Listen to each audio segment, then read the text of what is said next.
አብዛኛው የሚወጡ ፖሊሲዎች አምራቹን የሚያበረታቱ ናቸው።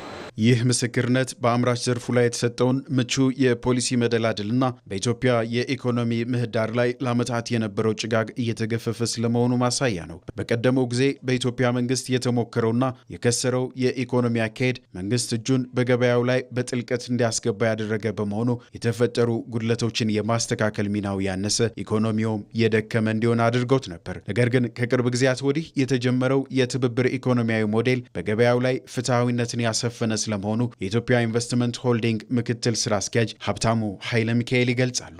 ዓለም ላይ ተሞክረው በሀገራችንም ተሞክረው ውጤት ያላመጡ ወይም ደግሞ ያልሰሩ ኢኮኖሚ ሞዴሎች አሉ። አንደኛው የጭራሽ መንግስትን ጣልቃ ገብነት የማይፈልግ የግሉ ባለሀብት ብቻ መሪ ተዋናይ የሚሆንበትና ሁለተኛው ሞዴል መንግስት ብቻውን ኢኮኖሚ ውስጥ መሪ ተዋናይ መሆን አለበት ብሎ የሚያምን ይሄም በተለያዩ ጊዜ በሀገራችንም የተሞከረ ያልተሳካ። ስለዚህ የመደመር መንግስት ሁለቱም ችግር አለባቸው፣ የሀገርን ልማት ለማረጋገጥ ብልጽግናን ለማምጣት አይችሉም ብሎ ያምናል።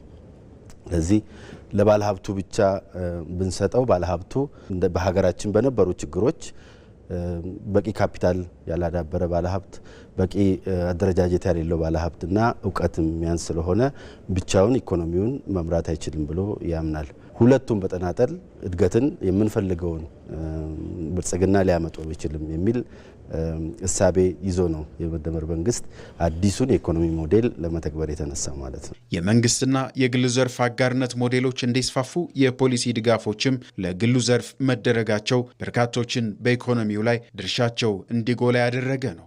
ያለው የፖሊሲ ሁኔታ ጥሩ ነው። ስለዚህ ከዚህ አኳያ ያበረታታል የሚል እምነት አለኝ። አሁን በውስጥ ያለነው ያመረትን ያለነው ሰዎች ብቻ ሳይሆን አዳዲስም ከውጭ እንዲገቡ የተለያየ ንግድ ላይ ሊሆን ይችላል፣ የተለያየ ስራ ላይ ያሉ ብዙ ባለሀብቶች አሉና እነሱም ሃይኖት ብለው ወደዚህ እንዲገቡ ያበረታታል የሚል ጽኑ እምነት አለኝ። በመንግስትና በግሉ ዘርፍ ትብብር በጋራ ስኬት ተመዝግቧል ያሉት ጠቅላይ ሚኒስትር አብይ አህመድ ትብብሩ ተራማጅ ያልነበረውን የኢኮኖሚ ሞዴሎች አክሳሪ እንደነበሩ ማሳያዎች ናቸውም ብለዋል። አብዮታዊ ዴሞክራሲ ተራማጅ የፖለቲካ ልሂቃንና የኢኮኖሚ ልሂቃንን በእኩል አይን አያይም። ግን አይታችኋል፣ እነዛ ተራማጅ አብዮታውያን ልሂቃን ዘራፊ ሆነው እነሱ ሀብታም ሆነው እንዴት የፕራይቬት ሴክተር እንዳቆረቆዙ አይተናል በተግባር። ፓብሊክ ፕራይቬት ፓርትነርሺፕ ኢትዮጵያ ውስጥ የገበታ ፕሮጀክቶች ጎርጎራ፣ ወንጪ ምናምን ላቸውን ሰርቷል። የአረንጓዴ አሻራ ብዙ ጊዜ ብየዋለሁ። 48 ቢሊዮን ዶላር ህዝብና መንግስት ባይተባበሩ ይቻል ነበር?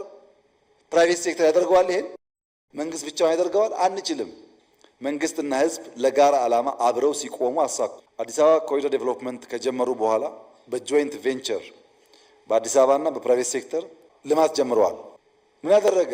መሬቱን ያለውን ሀብት ይዞ ባለ ሀብት አምጥቶ 70-30 40-60 እያለ ዛሬ ግን አዲስ አበባ ውስጥ የሚሰሩ ሞሎች፣ ሆቴሎች፣ ሬስቶራንቶች ማንኛውም ነገር ቢያንስ 30% ሼር አዲስ አበባ አለ።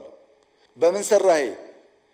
በመንግስትና በግል በመንግስትና በህዝብ ትብብር። ኢትዮጵያ ተግባራዊ እያደረገች ያለው አዲሱ የትብብር የኢኮኖሚ ሞዴል ፍትሐዊ ፉክክር ያለበትና ቀጣይነት ያለው የገበያ ስርዓት እንዲፈጠር በማድረግ የኢኮኖሚ እድገቱን ወደ አዲስ ደረጃ እንደሚያሸጋግረውም ብዙዎች ተስፋ ሰንቀውበታል።